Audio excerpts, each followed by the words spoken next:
Bhagavad Gita 11th chapter విశ్వరూప దర్శనయోగంలో 22nd శ్లోక.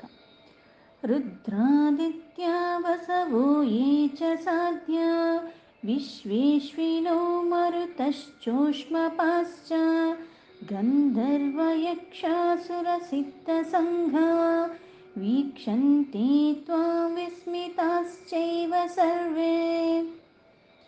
ఇక్కడ ఏదైతే ఇంతకుముందు సురసంఘ మహర్షి సిద్ధసంఘ అని చెప్పారు, తర్వాత ఆ విశ్వరూపంలో చూస్తూ ఉంటే ఇంకా అర్జునుడికి ఏమేమి కనిపిస్తున్నాయో మళ్ళీ కృష్ణుడికి వర్ణిస్తూ చెప్తున్నాడు. రుద్రాదిత్య, రుద్రులు ఆదిత్యులు, ఏకాదశ రుద్రులు, అలాగే 11 రుద్రులు, 12 ఆదిత్యులు. అంటే ఇవన్నీ ఆ విశ్వరూపంలో కనిపిస్తున్నాయి. అలాగే వసవో ఏచ సాధ్య, వసువులు 8 మంది.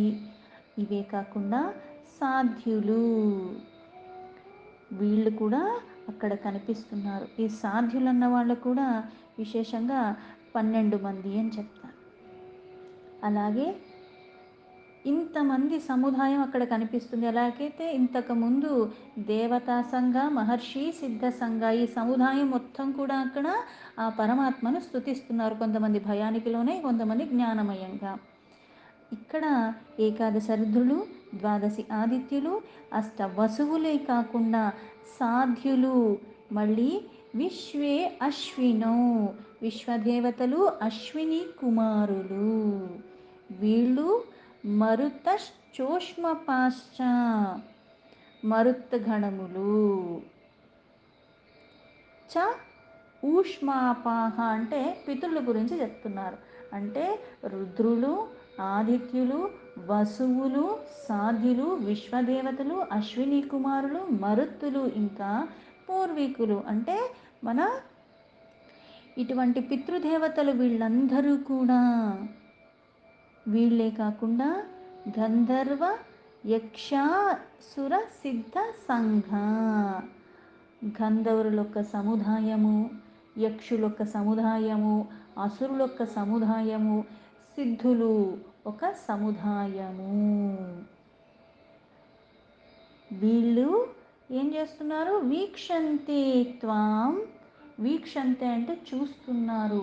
ఇంతకుముందు చూస్తున్నాను అని చెప్పారు. అయితే ఏదైతే విశ్వరూపాన్ని నేను చూస్తున్నానో అందులో నాకు ఇవన్నీ కనిపిస్తున్నాయి. వాళ్ళు దేన్ని చూస్తున్నారో అన్నది కూడా నాకు కనిపిస్తుంది. వాళ్ళు చేసేది, వాళ్ళు చూసేది కూడా వర్ణించి మరీ చెప్తున్నాడు. చూసే కొద్దీ స్పష్టత వస్తుంది. చేసే కొద్దీ ఎందుకు కొన్ని క్రతువులు కొన్ని చెయ్యమని చెప్పారు నియమంగా, 1 మాసమని, 1 సంవత్సరం అని, 1 పక్షమని, ఇవన్నీ ఎందుకు చెప్తారంటే చెయ్యగా స్పష్టత వస్తుంది. ఇప్పుడు అప్పుడే అక్షరాలు నేర్చుకుంటున్నాను, నేను ఉచ్చరించిన మటుకు నాకు వచ్చేస్తాయా అంటే లేదు. కొంచెం నేను ప్రయాసపడి ఉచ్చరించగా స్పష్టత వస్తుంది. అలాగే నేను ఆ పదాలు మాట్లాడుతూ ఉంటే నాకు దాని అర్థం బోధపడుతూ ఉంటుంది. విడవకుండా ప్రయాసంగా నేను కొనసాగిస్తూనే ఆ స్పష్టత వస్తుంది. ఈరోజు చెప్పావు కదా, విన్నాను కదా, అప్పుడు నాకు అవసరం వచ్చినప్పుడు గుర్తొస్తుందంటే వచ్చే అవకాశం లేదు. ఇటువంటి వాళ్ళందరూ కూడా నిన్ను చూస్తున్నారు. ఆ చూసి మళ్ళీ ఏ భావనకి లోనవుతున్నాడు. ఎలా అయితే సంజయుడు అర్జునుడు చూస్తున్నాడు, అర్జునుడు చెప్తున్నాడు, అర్జునుడికి ఏం కలుగుతున్నాయి, ఆ భావన ఎలా మారిపోతుంది, ఏం మాట్లాడుతున్నాడు అని చెప్తున్నాడు. అలా ఇక్కడ అర్జునుడు చూస్తున్నాడు ఆ విశ్వరూపంలో, అందులో ఉన్నవన్నీ కూడా అక్కడ ఏం జరుగుతున్నావన్నది మళ్ళీ చెప్తున్నాడు. ఈ గంధర్వయక్ష సురసిద్ధ సంఘ సమూహం అంతా కూడా నిన్ను చూస్తూ త్వాం విస్మితాశ్చైవ సర్వే, వాళ్ళందరూ కూడా సంభ్రమ ఆశ్చర్యాలకి లోనవుతున్నారు. అంటే అన్ని రకాలుగా, అంటే ఎప్పుడూ చూడనిది, ఆ అలౌకికమైన అది అంతా చూస్తూ ఉంటే వాళ్ళకి ఆశ్చర్యం కలుగుతుంది. వీళ్ళందరూ కూడా ఒకళ్ళు ఇద్దరని కాదు, సర్వే అందరూ కూడా ఆశ్చర్యంతో దాన్ని చూస్తూ ఉంటున్నారు, ముగ్ధత్వానికి లోబడిపోతున్నారు. శ్లోకానికి యథాతథ మీనింగ్ తీసుకుంటే, రుద్రాదిత్యా వసవో ఏ చ సాధ్య విశ్వేశ్వినో మరుతశ్చోష్మపాశ్చ गन्धर्वयक्षासुरसिद्धसङ्घा वीक्षन्ते त्वां विस्मिताश्चैव सर्वे. ఏకాదశ రుద్రులు, ద్వాదశి ఆదిత్యులు, అష్టవసువులు, సాధ్యులు, విశ్వదేవతలు, అశ్విని కుమారులు, మరుద్గణములు, పితురులు, గంధర్వ యక్ష అసుర సిద్ధ సముదాయాలంతా కూడా ఆశ్చర్యానికి లోనయ్యి నిన్నే చూస్తూ ఉన్నారు. అంటే దేవతల యొక్క గమ్యం నువ్వే, మహర్షుల యొక్క గమ్యం నువ్వే, సిద్ధ పురుషుల యొక్క గమ్యం నువ్వే. వీళ్ళందరూ చేరుకునేదే నిన్ను. వీళ్ళే కాకుండా ఆ రుద్రులు కానీ, వసువులు కానీ, ఆదిత్యులు కానీ, సాధ్యులు కానీ, విశ్వదేవతలు కానీ, అశ్విని కుమారులు, మరుత్తులు, వీళ్ళందరూ కూడా, పితరులు కూడా, గంధర్వ యక్షసుర ఏదైతే సముదాయం మొత్తం సృష్టిలో ఉందో వాళ్ళందరూ కూడా నిన్నే చేరుకుంటారు, నిన్నే ఆశ్రయించి ఉన్నారు. ఎలా అయితే మనకి ఏకాదశి రుద్రులు, ద్వాదశి ఆదిత్యుల గురించి విభూతి యోగంలో ఇక్కడ ఈ రుద్రుల్లో ఉన్నది నేనే, ఆదిత్యుల్లో మళ్ళీ ఇది నేనే, అది నేనే అని మళ్ళీ చెప్పుకుంటూ వచ్చాడు ఒక్కొక్క దానిలో విశేషంగా. ఆ మరుత్తులు నేనే అని చెప్పాడు, వసువుల్లో ఇది నేనే, అన్నీ నేనే. కానీ విశేషంగా అందులో మళ్ళీ అధికార స్థానాల్లో పితృల్లో కూడా అయితే అనార్యుడు అన్నవాడు అధికారంలో ఉన్నాడు, అది కూడా నేనే. అంటే ఇవి నేనే, అధికారంలో ఉన్నదైతే దేవతలకు అధిపతి అయిన ఆ ఇంద్రుడిని నేనే అని చెప్పాను. ఇక్కడ సురుడు యొక్క సముదాయం మొత్తం అంటే ఇంద్రుడు కూడా అందులోనే ఉన్నాడు.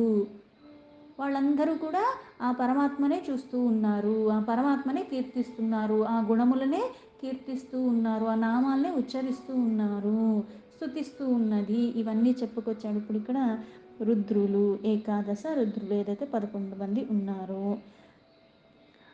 అలాగే ద్వాదశ ఆదిత్యులు, ఇంతకుముందు ద్వాదశ ఆదిత్యుల్లో విష్ణువుని నేనే అని చెప్పాడు. అలాగే 49 మంది మరుత్తులు, ఏదైతే సముదాయం, దేవతల యొక్క సముదాయము. దేవతల్లో కూడా మళ్ళీ అయితే ఉన్నతంగా ఉన్నవాళ్ళు, మళ్ళీ దేవతలకు అధిపతిగా ఉన్నవాడు ఇంద్రుడు. ఇలా ఇంతమంది ఉన్నారు. ఆ 4 రకాల సముదాయం మొత్తం కూడా ఇక్కడ అంటే ఇవన్నీ నాకు కనిపిస్తున్నాయి. అశ్విని కుమారులు ఇద్దరు.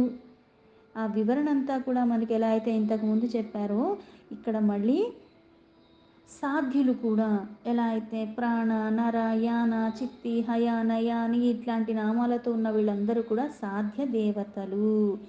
ఎలా అయితే ఆ కశ్యప మహర్షి చేసుకున్న ఆ ప్రజాపతి యొక్క కూతుర్లే ఈయన, దక్షుడొక్క కూతుర్లు ఈయన వివాహం చేసుకున్నాడు. ఒక్కొక్కరికి ఒక్కొక్కలాగా పుట్టారు. అక్కడి నుంచి సృష్టి అన్నది ప్రారంభమైందని చెప్పారు.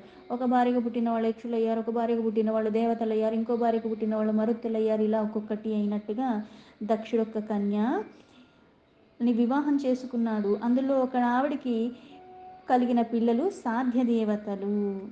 ఇది మళ్ళీ కొన్ని విశేషమైన పురాణాల్లో మళ్ళీ వీళ్ళ గురించి కూడా కొన్ని గాథలుగా కూడా చెప్పబడి ఉన్నది. అయితే ఒక్కొక్క భార్యకి కలిగిన పిల్లలు ఒక్కొక్క జాతికి ఎలా అయితే అయ్యారో అన్నీ కూడా అదే సంతతిగా, తండ్రి ఒక్కరే, తల్లి మారుతుంది, వీళ్ళందరూ మళ్ళీ అక్క చెల్లెళ్ళే, వీళ్ళందరికీ తండ్రి ఒక్కడే, కాకపోతే ఇందులో ఒక్కొక్కళ్ళు ఒక్కొక్కలాగా. అలాగే విశ్వదేవతలు వాళ్ళు 10 మంది. క్రతు, దక్ష, శ్రవ, సత్య, కాల, కామ, ధుని, కుర్వాన్, ప్రభవాన్, రోచమాన్, ఇది ఈ 10 విశ్వదేవతలు. అంటే కశ్యప మహర్షికే ధర్ముని ఆవిడ వల్ల కలిగిన ఈ 10 మంది విశ్వదేవతలు. అంటే కొన్ని పురాణాల్లో మన్వంతరాల యొక్క భేదం ఉంటుంది. ఒక్కొక్క దాంట్లో అందుకే ఎలా అయితే ఇంద్రుడు కూడా మళ్ళీ ఒక్కొక్క మన్వంతరానికి ఒక్కొక్క ఇంద్రుడు అన్నట్టుగా కూడా నామాలు తెలుస్తూ ఉంటాయి. ఎలా అయితే ప్రజాపతి మారుతూ ఉంటాడో అలాగే సప్త ఋషుల యొక్క నామాలు కూడా ఒక్కొక్క దగ్గర, అంటే ఇక్కడ ఒకలాగా చెప్పారు, అక్కడ ఒకలాగా చెప్పారనడానికి కాదు. ఎలా అయితే 4 ఆశ్రమాలు ఉన్నాయో వర్ణాశ్రమాలు, అలాగే మనకి 4 యుగాలు ఉన్నాయి. మళ్ళీ ఇవన్నీ కలుపుకుని మళ్ళీ కొన్ని కల్పాలు ఉన్నాయి. అందుకని కల్పాంతరాలు అంటారు. ఒక్కొక్క కల్పంలో ఒక్కొక్కలాగా జరిగాయి. ఇలాంటి బోల్డ్ కల్పాలు ఉన్నాయి. అందుకు నా నామాల్లో భేదం వస్తూ ఉంటుంది. అలాగే పితృదేవతలు, ఈ పితృదేవతలు కూడా ఏదైతే వేడి అన్నం ఉష్మాప అంటే వేడి వేడి అన్నాన్ని ఎలా అయితే మనము సమర్పిస్తూ ఉంటాం, స్మృతులు ఇవన్నీ చెప్పిన దాంట్లోకి అక్కడ వీళ్ళు కూడా పితృదేవతలు. అంటే ఇటు పితృదేవత అంటే జీవించి ఉన్నవాడు ఆయన్నే ఆరాధిస్తున్నాడు, మరణించిన వాడు ఆయన్నే ఆరాధిస్తున్నాడు. పితృలు అంటే మరణించిన వాళ్ళు కదా, ఇప్పుడు మనకి లేరు. అంటే అక్కడి నుంచే పుడుతున్నావు, అక్కడే పోషింపబడుతున్నావు, అక్కడే లయమవుతున్నావు, అక్కడే ఉన్నవాళ్ళు అక్కడే ఉన్నారు. అంటే ఒక జీవిలాగా మారటం, ఇది పోషింపబడటం, ఇది మళ్ళీ లయమైపోవటం, అక్కడ మళ్ళీ తిరోధానం అయ్యాయి, తిరోధానం అవుతున్నాయి, మళ్ళీ అనుగ్రహం పొంది అక్కడే ఉన్నవి ఉన్నట్టుగా ఉన్నాయి, మళ్ళీ కాలాంతరంలో అన్నీ మళ్ళీ లయమైపోతున్నాయి, మళ్ళీ పునః కొత్త సృష్టి మళ్ళీ వస్తుంది. ఇటువంటివి అండపిండ బ్రహ్మాండాలతో కూడుకున్నవి సమస్తము ఆ విశ్వరూపంలో దర్శిస్తున్నాడు. అలాగే గంధర్వ యక్షాసుర సిద్ధ సంఘ ఈ సముదాయము కశ్యప మహర్షి యొక్క భార్యలే. ఎలా అయితే దక్ష ప్రజాపతి యొక్క కూతుర్ని చేసుకున్నాడు, అందులో ముని ప్రాధ అరిష్ట ఈ ముగ్గురికి కలిగిన సంతానమే గంధర్వులు. వీరు దేవలోకంలో నివాసంగా ఉంటాయి. గంధర్వులు ఏం చేస్తుంటారు? సంగీతాలు, నృత్యాలు, వాయిద్యాలు, కళా విశారదులు అంటారు. నైపుణ్యం బాగా ఉంటుంది, చాలా బాగా గానాలు చేస్తారు, చాలా బాగా నృత్యాలు చేస్తారు, చాలా బాగా వీణ మృదంగాది ఇటువంటివన్నీ కూడా వాణిజ్యాలు బాగా వాయిస్తారు. ఎలా అయితే ఏదన్నా యుద్ధం జరిగినప్పుడు దేవతలు విజయాన్ని సాధించినప్పుడు ఎలా అయితే పుష్పవృష్టి కురిపిస్తూ ఉంటారు, గంధర్వులు కిన్నరులు అప్సరసలు నాట్యం చేస్తున్నారు, గానాలు చేస్తున్నారు అని చెప్తూ ఉంటారు కదా, ఇక్కడ వీళ్ళే కశ్యప మహర్షి యొక్క సంతతి భాగంగానే ఈ గంధర్వులు కూడా. అలాగే కశ్యప మహాముని అయిన ఖస అన్న భార్యకు పుట్టిన వాళ్ళే యక్షులు. ఎలా అయితే కుబేరుడు యక్షులకి అధిపతి, ఆ మహేశ్వరుడు యొక్క ప్రమదగణముల్లో కూడా యక్షులు ఉంటారు. యక్షులకి అలాగే రాక్షసులకి అధిపతి కుబేరుడు. ఆ కుబేరుడు కూడా నేనే అని చెప్పాడు ఇంతకుముందు. అంటే వీళ్ళెవరు? తన సేన. అలాగే దేవతలకి విరోధంగా ఉన్నవాళ్ళు దైత్యులు, దానవులు, రాక్షసులు, అసురులు. వీళ్ళు కూడా ఆశ్రయించేది ఎవరిని అంటే ఇటు దేవతలైనా దైత్యులైనా, ఇటు రాక్షసులైనా సురులైనా అసురులైనా దానవులైనా సరే అందరూ ఆధారపడి ఉన్నది పరమాత్మ మీదే. వీళ్ళు తపస్సులు చేస్తున్నారు, వీళ్ళకి వరాలు వస్తున్నాయి, ఎవరిస్తున్నారు? మళ్ళీ బ్రహ్మ విష్ణు మహేశ్వరులే ఇస్తున్నారు. వీళ్ళ మీదే ఆధారపడి ఉన్నవాళ్ళు, మళ్ళీ ఆధారంగా ఉన్నవాళ్ళే మళ్ళీ ఆ వర ప్రభావంతో మళ్ళీ వీళ్ళ మీదే దేవతల మీదే దాడికి వస్తున్నారు. దైత్యులు. అలాగే ధనువుకి జన్మించిన వారు దానవులు. రాక్షసులు పుట్టుక ఎన్నో రకాలుగా ఉన్నది. కపిలాదులు ఈ మహర్షులందరూ కూడా సిద్ధులు. ఈ యొక్క సముదాయం మొత్తం కూడా సమూహమే గంధర్వ యక్షసుర సిద్ధ సంఘ అన్నారు. అంటే అందరూ అక్కడి నుంచే వచ్చారు కానీ కొందరేమో ఎలా అయితే కశ్యపుడు ఒక సంతతి అయినప్పటికీ కూడా కొంతమంది గంధర్వులు అయ్యారు, కొంతమంది యక్షులు అయ్యారు, కొంతమంది దేవతలు అయ్యారు, కొంతమంది అసురులయ్యారు. ఇక్కడ వీళ్ళందరూ కూడా ఆశ్రయించి ఉన్నది పరమాత్మ ఒక్కడిని. దేవతలు, పితృలు, గంధర్వులు, యక్షులు, అసురులు, సిద్ధులు వేరు వేరు అయినప్పటికీ అన్ని సముదాయాలు ఆశ్రయించి ఉన్నది పరమాత్మను. అయితే వీళ్ళందరూ కూడా ఆశ్చర్యంతో ఆ పరమాత్మ యొక్క అద్భుత రూపాన్ని చూస్తూ చూస్తూ ఉన్నారు. వాళ్ళు చూస్తున్నది నేను చూస్తున్నాను అన్నట్టుగా చెప్తున్నాడు. వాళ్ళు ఎందుకు చూస్తున్నారు ఆశ్చర్యంతో అంటే వాళ్ళ ఆ స్థితికి కారణమైన వాడు, అలాగే వాళ్ళకి అది ఇచ్చినవాడు పరమాత్మే. అందుకే వీరందరూ కూడా వాళ్ళ గణములు, వాళ్ళ స్థానాలు పరమాత్మ యొక్క అనుగ్రహం వల్లే వాళ్ళకి వచ్చాయి. వాళ్ళు వాళ్ళ కర్తవ్యాలని చేసుకుంటూ ఆ నియమాలు ఏవైతే పరమాత్మ నిర్దేశించాడో వాటిని ఉల్లంఘించకుండా ఆ నియమాలలో ఉంటూ అలా వాళ్ళు చేసుకుంటూ నిర్వర్తిస్తున్నారు. అందుకే వారందరూ కూడా విశ్వరూపంలో కనిపిస్తున్నారు. విశ్వంలో ఉన్నవన్నీ కూడా ఆ రూపంలో కనిపిస్తున్నాయి. విభూతి యోగంలో అయితే విశేషంగా ఇందులో నేనున్నాను, పర్వతాల్లో హిమవంతుడు నేనే అని చెప్పాడు. ఆ కనిపించే సూర్యుడిని నేనే, చంద్రుడికి ఒక అధిపతిగా ఉన్న ఆ తారకలకి కారణమైన వాడిని నేనే అని చెప్పాడు. అలాగే విశేషంగా ఈ మరుత్తులు అన్నీ దేవత సముదాయం ప్రతిదీ నా నుంచే వచ్చాయి. అయితే విశేషంగా దేవతలకు అధిపతి అయిన ఇంద్రుణ్ణి నేనే, ఆయన వాహనం నేనే, ఆయన ఆయుధం నేనే, ఇవన్నీ చెప్పుకుంటూ వచ్చాడు విభూతి యోగంలో. అయితే ఇక్కడ ఏకాదశ రుద్రుల్లో ద్వాదశి ఆదిత్యులు కానీ వసువులు, సాధ్యులు, విశ్వదేవతలు, అశ్విని వీళ్ళందరూ కూడా ఆశ్చర్యంగా అంటే ఇప్పుడు సిద్ధి పొందిన వాళ్ళు, కాస్త ఉన్నతంగా ఉన్నవాళ్ళు, జ్ఞానము, ఆ పరమాత్మ తత్వం సాన్నిధ్యం తెలిసిన వాళ్ళకి ఆశ్చర్యం వేసిందంటే నాలాంటి వాడికి ఎంత ఆశ్చర్యం వేస్తుంది. నిన్ను ఇప్పుడు దాకా ఈ మానవ మాత్రుడిగానే చూశాను కానీ ఈ భావనతో నేను చూడలేదు. అలాంటిది నాకు ఇంకా ఆశ్చర్యం ఎక్కువ వేస్తుంది కదా. నా ఊహలకి అతీతమైన దాన్ని నేను ఇప్పుడు చూస్తున్నాను. వాళ్ళకే ఆశ్చర్యం కలిగిందంటే నేనెంత, నాకు ఇంకా ఆశ్చర్యంగా ఉంది. ఏదైతే నేను వణికిపోతున్నానని చెప్తూ, నాకు భయం వేస్తుందని చెప్తూ, ముల్లోకాలు వణికిపోతున్నాయని చెప్తున్నా. అలాగే ఇక్కడ వీళ్ళందరూ కూడా ఆశ్చర్యానికి లోనై అద్భుతాన్ని చూస్తూ ఉన్నారని అర్జునుడు చెప్తూ, ఇక్కడ విభూతి యోగంలో చెప్పినవే ఇక్కడ మళ్ళీ ప్రత్యక్షంగా ఇక్కడ ఇవి ఉన్నాయి, ఇవన్నీ నేనే అని చెప్పాడు. ఏది తెలుసుకుంటే ఇంకోటి తెలుసుకోవాల్సిన అవసరం లేదు, అటువంటిది నీకు గోప్యమైనది, గుప్తమైనది చెప్తున్నాను అని చెప్పాడు. అతి రహస్యమైనది, గోప్యమైనది ఏ ఒక్కటి నువ్వు తెలుసుకుంటే ఇంకా వేరేది తెలుసుకోవాల్సిన అవసరం లేదు. అన్నీ తెలుసుకోవాలంటే ఈ జన్మ నాకు సరిపోదు ఎందుకంటే నేను కాస్త పరిమితిలో వచ్చాను, ఆ విచక్షణ ఉండాలి. అన్నీ నాకే కావాలని 10 వాటిలో కాలు పెడితే ఏది సరిగ్గా రాదు. ఒకటి నేర్చుకుని దాని అవగాహన తర్వాత ఇంకోటి నేర్చుకుంటే అప్పుడు మళ్ళీ నేర్చుకున్నది కూడా నేను ఆచరిస్తూ ఉంటేనే దాన్ని మర్చిపోకుండా పట్టుకోగలను. ఇక్కడ అందుకే ఆ విభూతి యోగంలా చెప్పటం ఏదైతే చెప్పాడో అదే ఇక్కడ కనిపిస్తుంది. అంటే చెప్పినవి నీకు గుర్తుంటేనే కదా మళ్ళీ ఇది నువ్వు చెప్పావు, అక్కడ నువ్వు చెప్పినట్టుగానే ఇక్కడిక్కడ ఇవి కనిపిస్తున్నాయి నేను చెప్పగలను.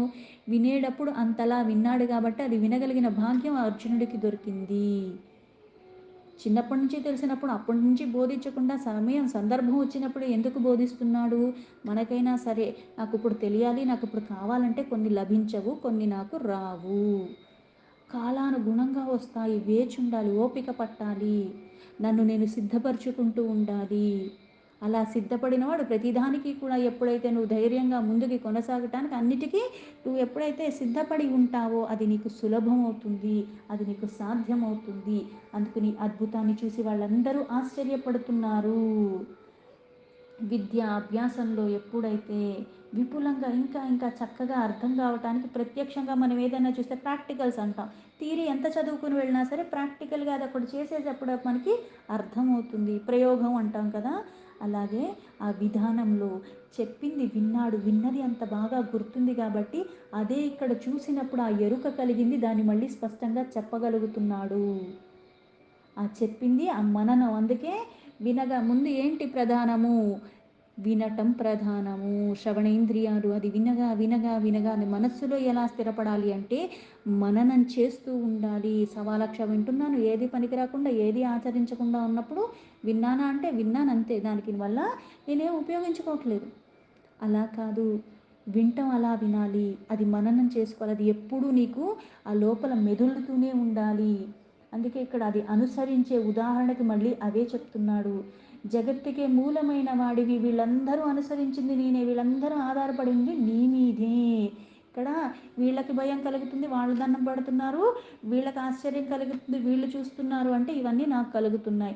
అటువంటి సిద్ధ పురుషులకే మహానుభావులకే కలుగుతుందంటే నేనెటువంటి వాడిని, నాకు ఇంకా భయం వేస్తుంది, నాకు ఇంకా ఆశ్చర్యం వేస్తుంది అనే చెప్తున్నాడు. ఆ దృశ్యాలు చూస్తూ చూస్తూ ఉండి. అందుకే వీళ్ళు నిన్ను చూస్తున్నారు, వీళ్ళు నిన్ను స్తుతిస్తున్నారు, వాళ్ళు ఇలా భయపడిపోతున్నారు, వాళ్ళకి ఈ భావనలు వచ్చేస్తున్నాయి అన్న ఇదిలో ఇంకా ఇంకా దాన్ని వర్ణిస్తూ చెప్తున్నాడు. తన భయాన్ని, తన ఆశ్చర్యాన్ని, తనకి కలిగే అనుభవాలన్నీ కూడా పరమాత్మ ముందంతలాగా తెరిచిన పుస్తకంలాగా పెట్టి చెప్తున్నాడు. ఎందుకు? ఎందుకంటే నాకు ఎంత పాత్రత ఉందో తెలుసు.